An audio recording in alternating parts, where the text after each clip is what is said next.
నిరుద్యోగుల సమస్యను ప్రభుత్వం వెంటనే పరిష్కరించాలని డిమాండ్ చేస్తూ మంచిర్యాల జిల్లా కేంద్రంలోని నస్పూర్ కలెక్టరేట్ కార్యాలయాన్ని బీజేవైఎం ఆధ్వర్యంలో నాయకులు ముట్టడించేందుకు ప్రయత్నం చేశారు. దీంతో కలెక్టరేట్ కార్యాలయం లోపలికి వెళ్లేందుకు నాయకులు ప్రయత్నించగా వారిని పోలీసులు అడ్డుకున్నారు. అనంతరం వారిని పోలీస్ స్టేషన్ తరలించారు. ఈ సందర్భంగా నాయకులు మాట్లాడుతూ తెలంగాణలో కాంగ్రెస్ పార్టీ అధికారంలోకి వస్తే నిరుద్యోగ సమస్యలను పరిష్కరిస్తారన్న ప్రభుత్వం నేడు అధికారంలోకి వచ్చాక నిరుద్యోగులను పట్టించుకోవడం లేదని విమర్శించారు.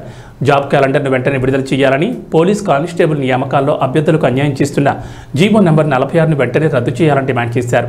అదేవిధంగా గ్రూప్ 2, గ్రూప్ 3 నోటిఫికేషన్లలో అదనంగా పోస్టులు పెంచి తదితర డిమాండ్లను కాంగ్రెస్ ప్రభుత్వం పరిష్కరించాలని డిమాండ్ చేశారు. లేని పక్షంలో రాష్ట్ర వ్యాప్తంగా బీజేవైఎం ఆధ్వర్యంలో ఆందోళన కార్యక్రమాలు నిర్వహించాల్సి ఉంటుందని ప్రభుత్వాన్ని హెచ్చరించారు.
వచ్చినటువంటి కాంగ్రెస్ ప్రభుత్వం 7 నెలల పరిపాలన పూర్తయినప్పటికీ కూడా అడుగులేదు.